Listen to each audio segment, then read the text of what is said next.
Assalamualaikum warahmatullahi wabarakatuh. Saya Safitri Anggraini di sini akan menjelaskan tentang besaran dan pengukuran.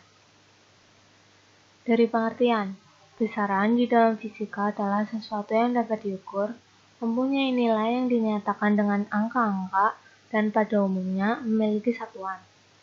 Besaran-besaran dalam fisika itu digolongkan menjadi dua golongan, yaitu besaran pokok dan besaran turunan. Yang pertama, besaran pokok. Besaran pokok adalah besaran yang satuannya telah ditentukan terlebih dahulu atau besaran yang tidak diturunkan dari besaran lain. Telah ditetapkan 7 besaran pokok, yaitu panjang, massa, waktu, kuot arus listrik, suhu, intensitas cahaya, dan jumlah zat. Yang kedua, besaran turunan. Besaran turunan adalah besaran yang diturunkan dari besaran pokok.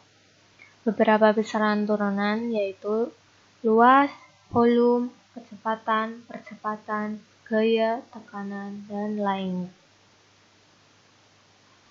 Berikut tabel besaran pokok dalam standar internasional. Dari besarannya ada 7, yaitu panjang memiliki lambang L, satuannya meter, lambang satuannya M, dan seterusnya. Ini tabel besaran turunan.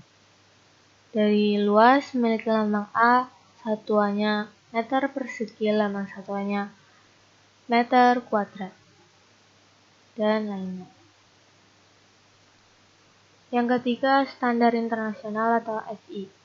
Sistem satuan yang digunakan dalam besaran pokok dan besaran turunan adalah sistem satuan internasional atau SI yang berlaku secara internasional dan berfungsi sebagai satuan standar.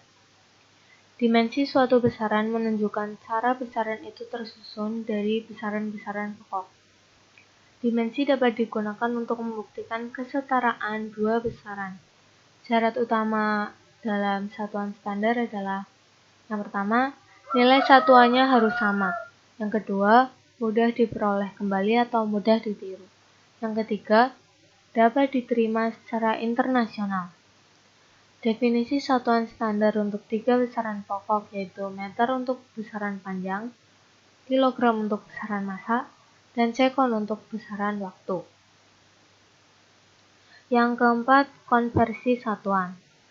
Pemakaian satuan dalam penyelesaian suatu persoalan terkadang menjadi masalah.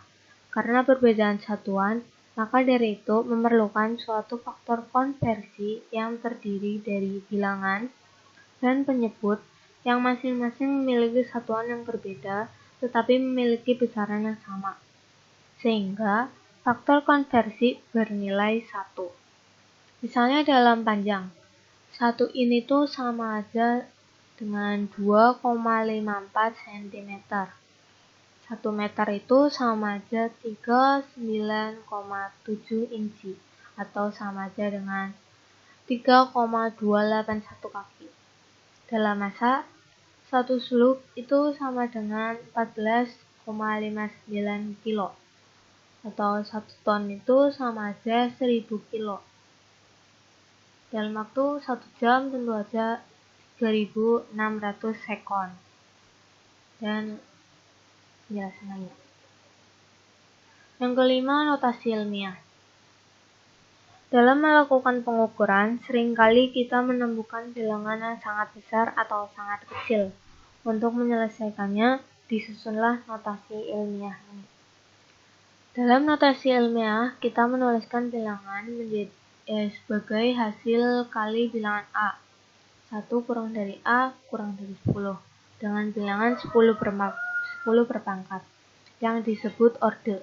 Contohnya 140.000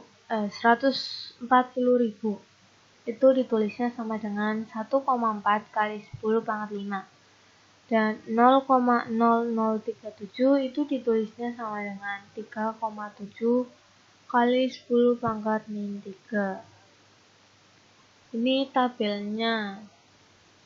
Dari 0,1 misal pangkatnya itu 10 pangkat min 1. Awalnya desi dan simbolnya D kecil. Yang keenam, dimensi. Dari besaran sebelumnya itu panjang memiliki dimensinya L, massa M.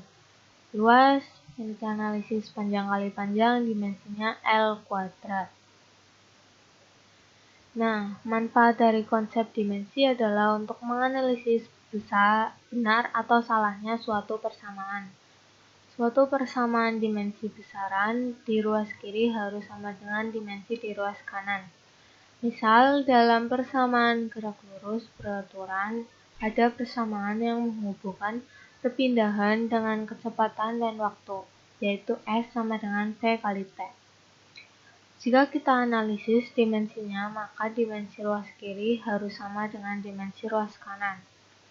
Dimensi perpindahan adalah L, sedangkan dimensi kecepatan adalah L per T dan dimensi waktu adalah T.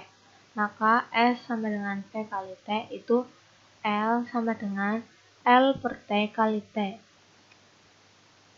T yang di bawah naik ke atas jadi LT pangkat min 1 kali T. Maka hasilnya L sama dengan L. Berarti persamaan tersebut adalah benar karena dimensinya konsisten. Oke, sekian dari saya. Semoga jelas. Wassalamualaikum warahmatullahi wabarakatuh.